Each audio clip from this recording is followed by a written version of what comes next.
Hi everyone, welcome to RC Mania. So this is the first time you'll see me face to face, so to speak. My name's Craig, nice to meet you all. Hello, welcome to wherever you're watching. So in this video I'm going to be doing two more upgrades, or hop-ups as they're also known as, to the HotBodies Lightning Stadium 10, also known as the HPI Bullet, because they're essentially the same truck. The parts I've ordered are from JazRider.com. I've got the front the front anti-bending plate and the rear anti-bending plate. The front one comes out at £8.38 each, which, you know, isn't too bad considering what it is and what they do. And the rear one is £9.31. The reason why the difference is because there's a little bit more to the rear anti-bending plate than there is the front. So I've gone for two colours, because I couldn't make up my mind which colour would go better with the blue. So let me know what you guys think, whether it's gunmetal grey or black. I will be fitting one of each, you know, just to see the difference. So here are the gunmetal grey ones. You know, simple packaging, but then again, they're aluminium. They're quite strong. They're meant to be strong, and they are strong. So simple packaging is all they need. And here are the black ones. Why they're in different shape packagings for the same item, I do not know, but you know, who cares? So I know some people knock JazRider like they knock Intergy, because they're weak, they're terrible. However, I've used JazRider and I've used Intergy bits on a few of my trucks now with no problems. To be fair, obviously plastic will break first, but I haven't had any problems with the aluminium. I'm sure we'll put them to the test one day. So hopefully that's a little bit informative. I will leave a link in the description to the website where I got these from. So yeah, let's get on with the video. So we're going to start with the front anti-bending plate. As I said before, I've upgraded. I say upgraded. I've changed the screws on my HotBodies Lightning Stadium 10 to stainless steel with blue countersunk washer. So I won't be needing the ones that are inside of the packet. So the one I've gone for on the front is the black version, because why not? And on the rear, I'm going to fit in the grey. So let's get them undone.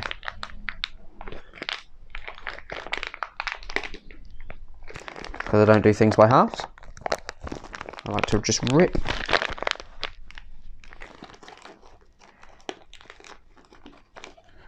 It's one half.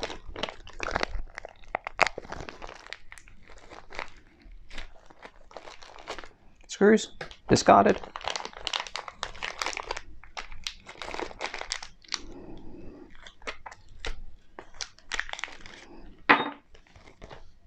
Packaging gone. So upon first inspection, they're actually really nice. Really nice, in fact. Yeah, no, I could live with this.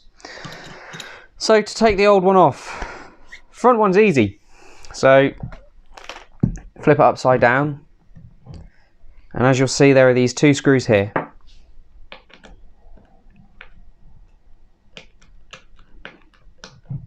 I would have my drill with me, my little Ryobi one, but it's at charge. I've been using it over the weekend.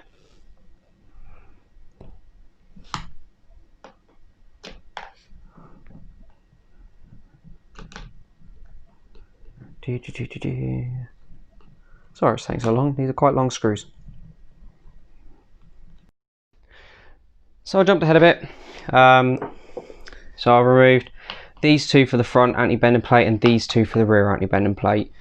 I didn't capture it on camera because they were really, really long screws, and yeah, I need to trim them down a bit. However, in the meantime, I have managed to get some charge. So that should make our progress a little bit quicker. So continuing with the front, the next thing you need to do is remove these 5 screws. Now, if it's a standard one, you'll probably have posi drives, so Phillips screw heads basically. But we'll get on with these.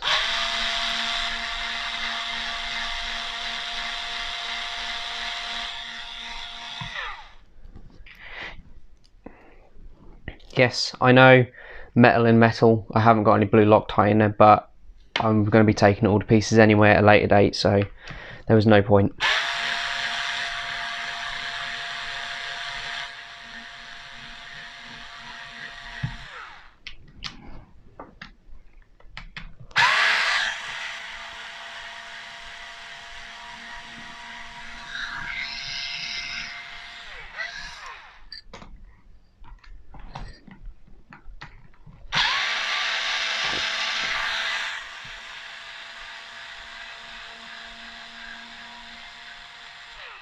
For those of you that have watched my other videos, you will know that no matter where I am, there's always a cup of tea nearby.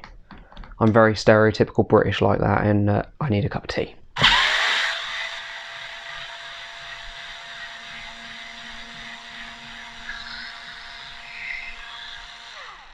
So, with those 5 removed, you can then just lift the top anti-bending plate off.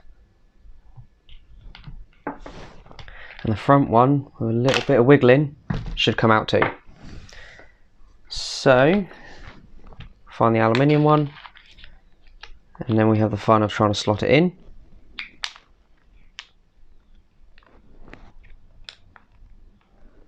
There we go. So that is now slotted in. And the top one just goes over the top, like so. And now you have the fun of putting all the screws back in. So me personally, I always start with this centre one, because then that holds the actual bending plate or the anti-bending bit in place and you don't lose it. And yes, I know, again, metal and metal, no blue Loctite, but I'm going to be taking it to bits again at some point soon. But if you are putting metal in metal, always put a little bit of blue Loctite on the thread. Don't use red Loctite, use blue.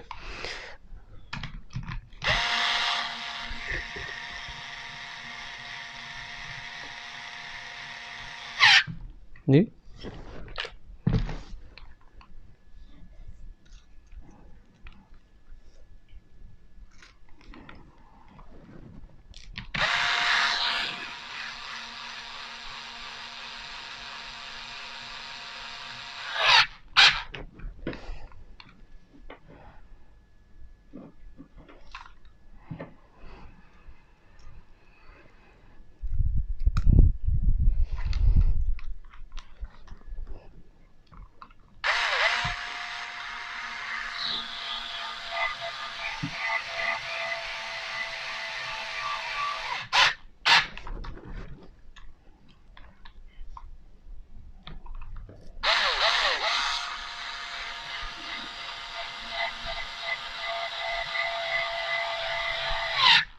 That sound gets annoying after a while, so I do apologise. But there we have it. As you can see, it's now fitted nicely. So I'll do a little close-up video of it. Shiny.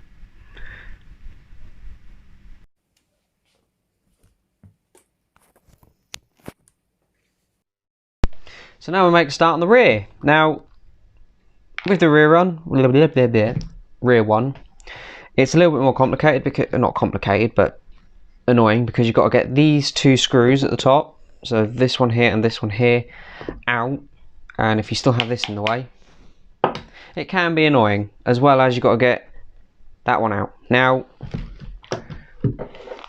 the rear anti-bending plate from JazRider does come with a new screw, and I am going to use it, because that one I know for a fact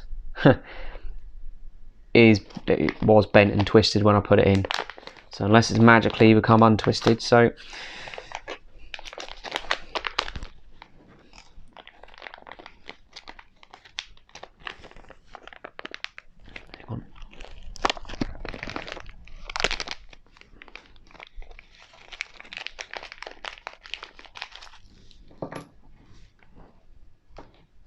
So the old plastic ones I always keep for spare. Always. In the box. Why spare if the aluminium ones are so good? Just in case. For example, say this screw comes loose and the two underneath come loose. That has the potential to fall out and get lost. If it gets lost, then, you know, this whole front end can flex, which we don't want. So the rear one I've taken out. Now, the anodizing is good, but there are patches where it looks like they've gone a bit cloudy just inside the edges. But otherwise they're quite good. So there is a little bit of assembly required with the rear one, shall we say. They come flat packed. IKEA for RC cars. So all you do is just screw them in like so. Now upon first inspection from a distance, they look fairly level, looks quite good, threads are all good and strong. So yeah, I'm happy to say it's good to go. So now let's try and get these out without breaking them. He says.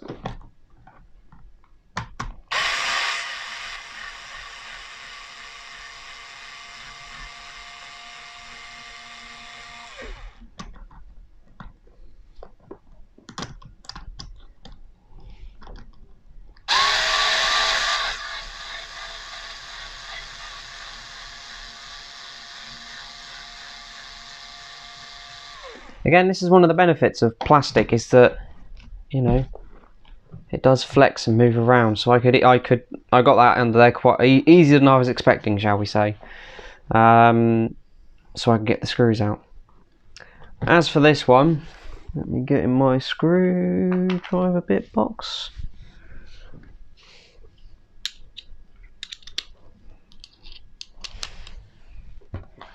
Again, I can't fault this kit. It's a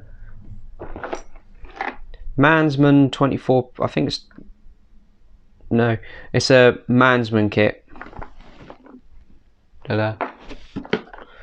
Ignore the mess, I'm missing a few.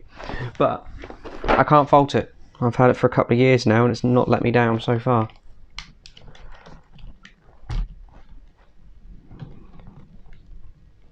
Oh yeah, already I can see that this is bent.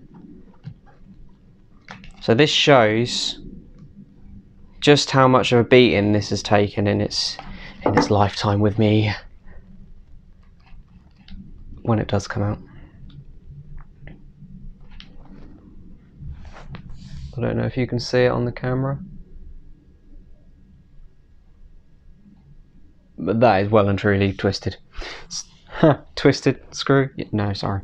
Anyway, so now that we've got that out, because I've already taken the screws out of the bottom here, this one theoretically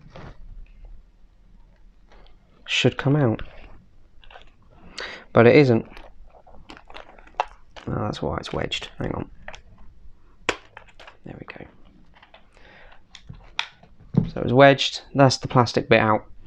Again, spares, box, done. So the next tricky part, and this is always the fun part with this one, is you have to get that screw and that screw out. How are we going to do that, I might hear you say? Well, we're going to have to take the whole rear end off.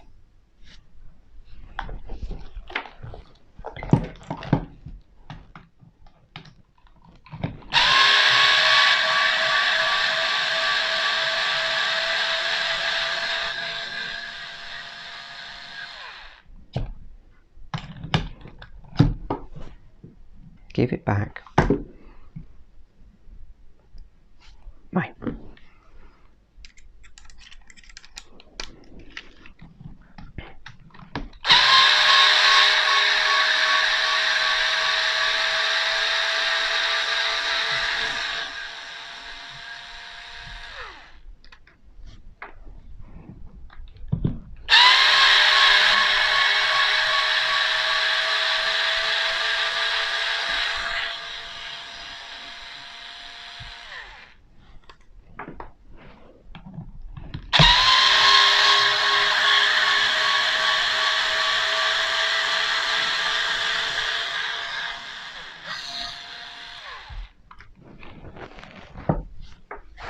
They're a bit warm. So, yeah, rear end off. Sorry for the interruption there, someone at the door. So, now to undo these two.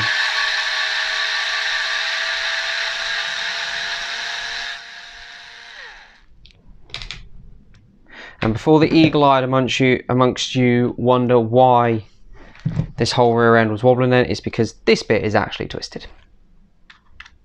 I ran over it with a car. A real car, that is.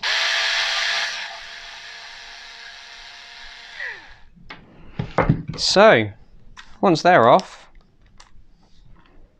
as you can see, this part just falls off. Now when you compare the two,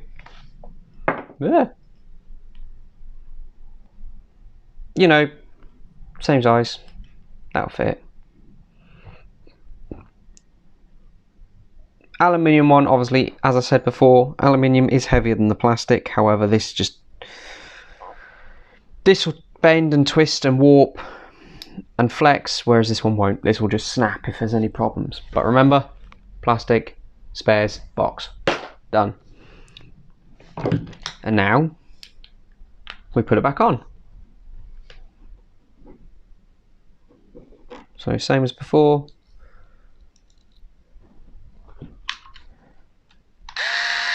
Only in reverse.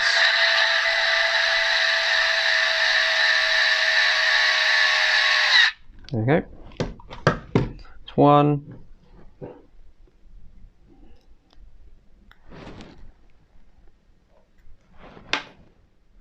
Butterfingers today, I must be.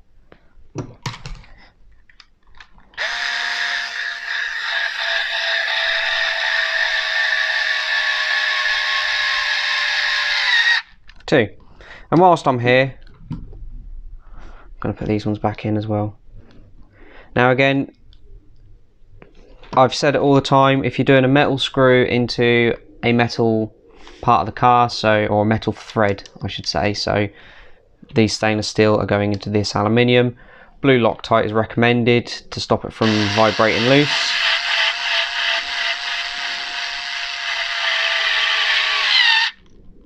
Oh dear, I don't think the thread is deep enough for these.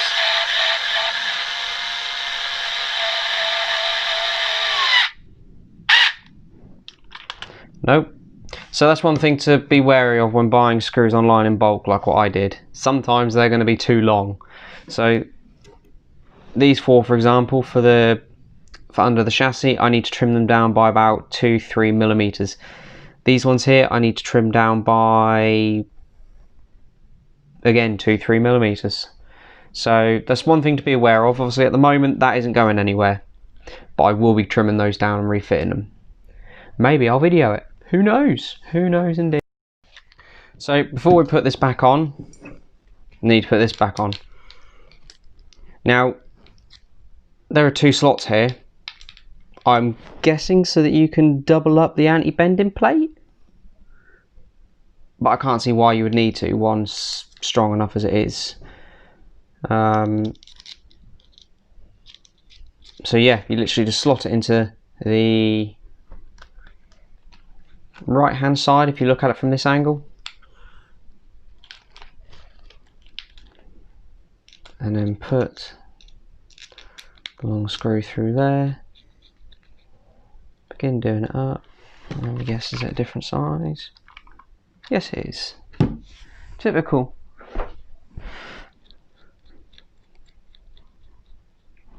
There we are, that's done. So there will still be a little bit of movement there. I personally don't like that, so I'm going to figure out a way to stop that. Whether it's putting some cardboard in there or some copper shim, I'll figure it out at some point. So when you go to put it back in, don't do what I've done. Don't forget to put the drive shaft back in the cup properly, because I've forgotten that so many times. Now on the bottom there, I don't know if that'll pick it up. You can see there's a little knot, a little bit that slots into the chassis just to line that part up, and there are also bits in the gearbox to line it up as well. So once that's in, hold it in place, flip it over, put a screw in,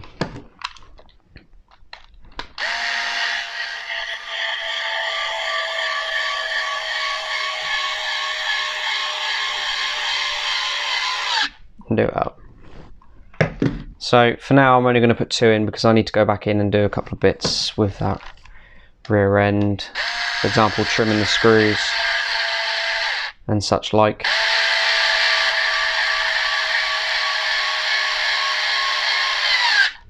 So for now I'll just put 2 in.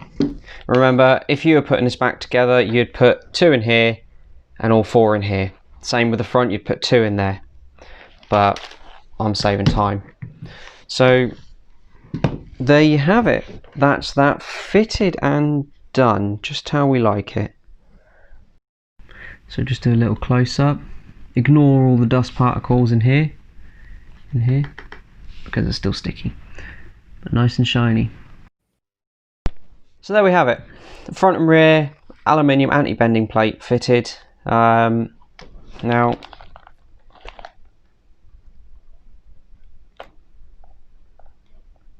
there's now no, well, I think there's a very small amount of bend in it, but that's purely because there's nothing in the center here holding it, you know, to stop it from bending.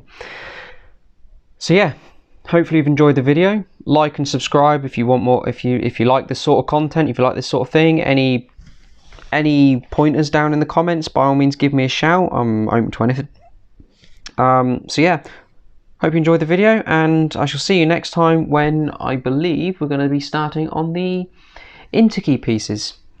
Let me know in the comments also, sorry, just to add one last little thing in. Let me know in the comments which colour you think looks better, black or gunmetal grey for this build.